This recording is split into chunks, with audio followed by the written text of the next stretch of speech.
আমি কিছুদিন আগে একটা পোস্ট করেছিলাম যেখানে বলেছিলাম প্রায় সব পাড়াতেই এমন কিছু মানুষ থাকে যে যারা কে কি পড়ছে কে কি করছে এইসব দেখে বেড়ায়। তো এই পোস্টটা না করলে আমি জানতেই পারতাম না যে এমন মানুষ মানে প্রায় সত্যিই সব পাড়াতেই থাকে। আমাকে ভিডিওতে কমেন্ট তো চলো ছাড়ো, মানুষ সামনাসামনিও বলছে যে তুমি ঠিকই বলেছো, এমন মানুষ সব পাড়াতেই একাত্তর। আর এই ধরনের কমেন্ট তারাই করে দেখবে যারা দিনের অর্ধেক টাইম ব্লাউজ ছাড়া কাটিয়ে দেয়।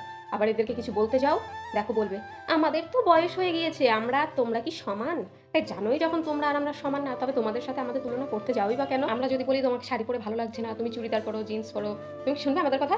শুনবে না তো।